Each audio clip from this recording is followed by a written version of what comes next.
Hello, my friends, beloved, dear ones out there on the internet somewhere.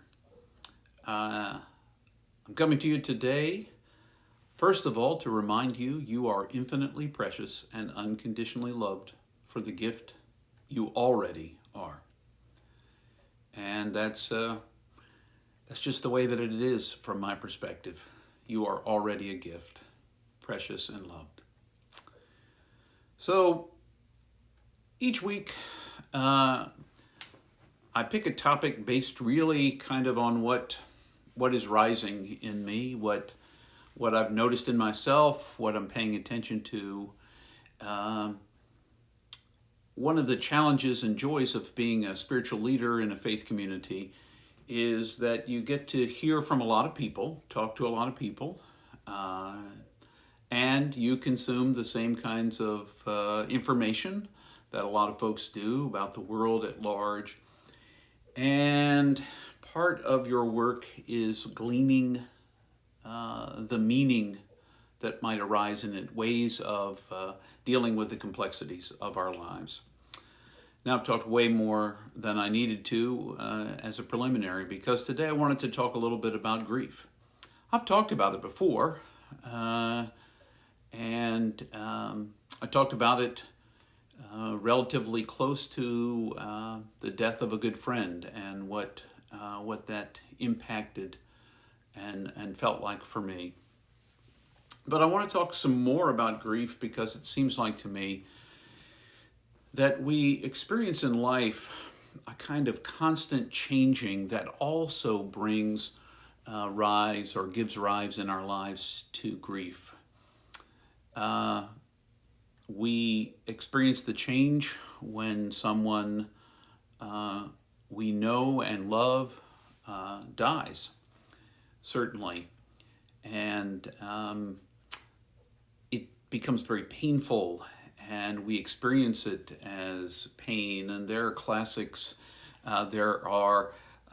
classic stages of grief that don't come in any particular order, like denial and anger and bargaining, all sorts of things that may or may not happen in everyone's grieving process.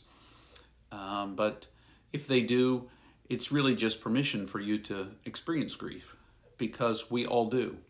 It's not just when someone we love, care about, know dies. We experience grief when our life changes in ways that we didn't expect.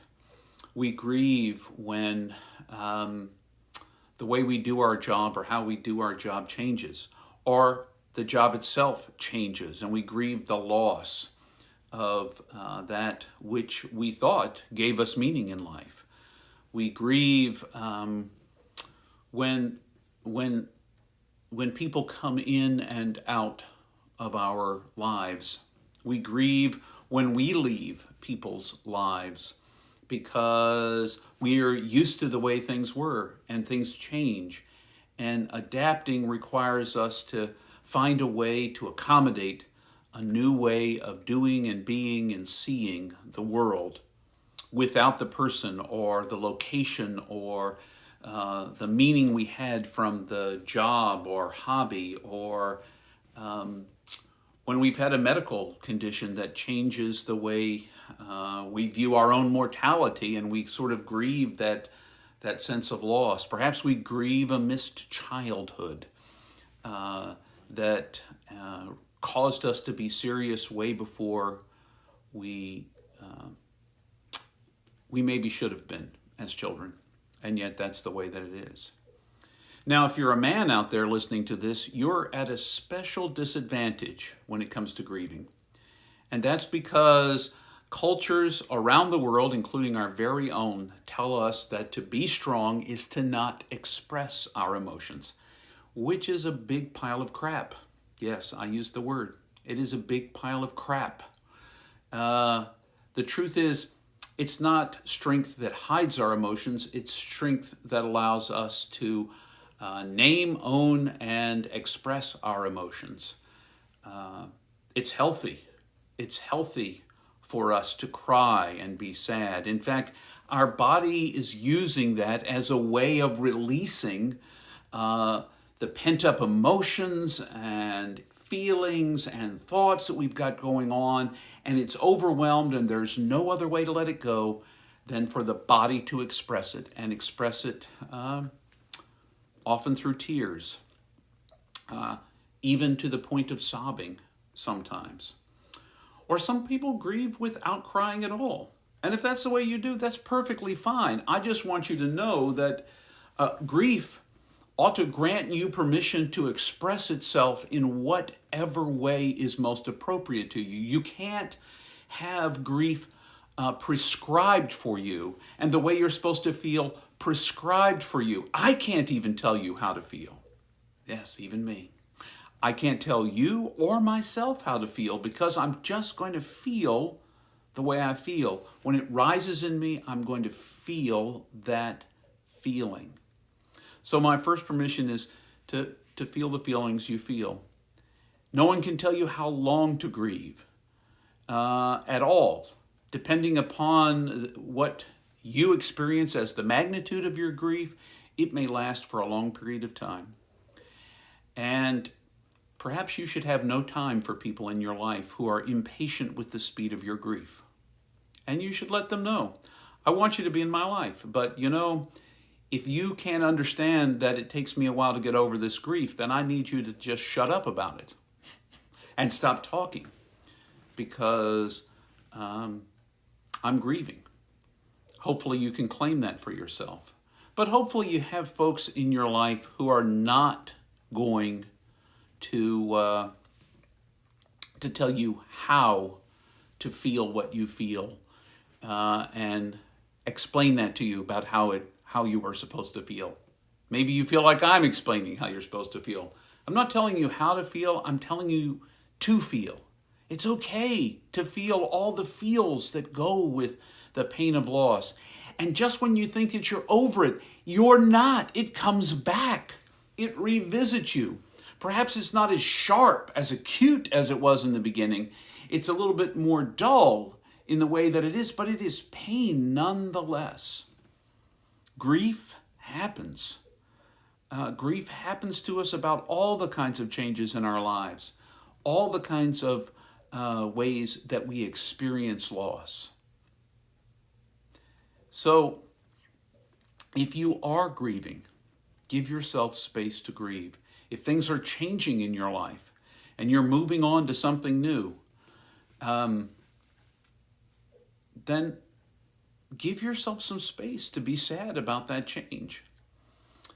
Many of my colleagues experience that change, United Methodist colleagues experience that change with some regularity, because they finish an assignment in one location and are sent by our bishop to another assignment somewhere else.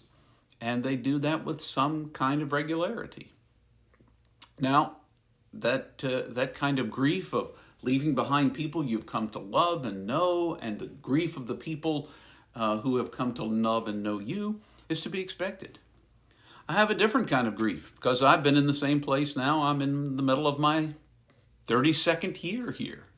My kind of grief is less about me leaving and going somewhere else, though the possibility existed several different times.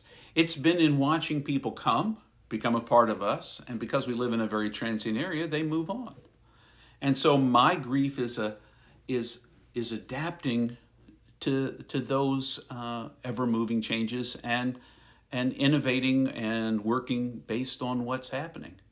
But at the same time, naming that which is rising in me. A sadness.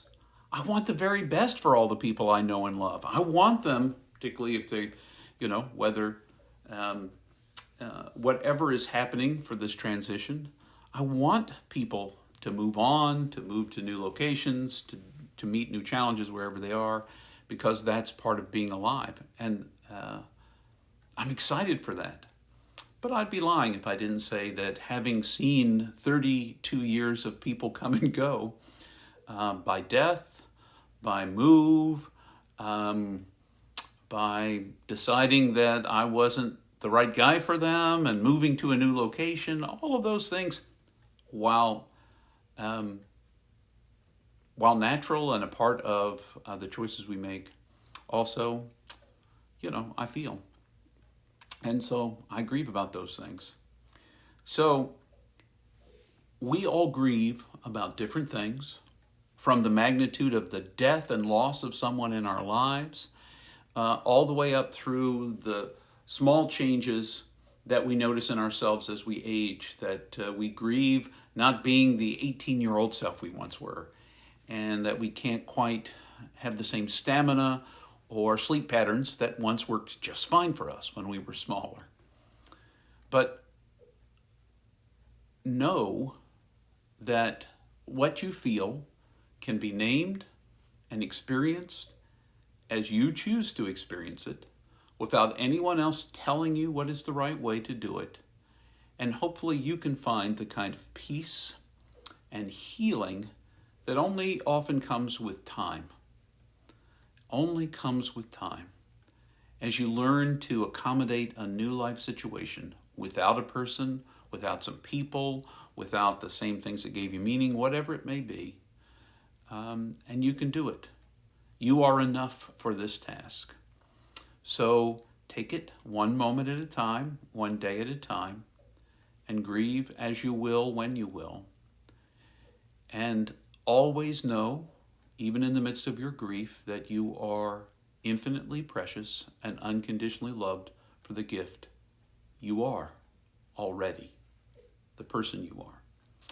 And I'm thankful for you.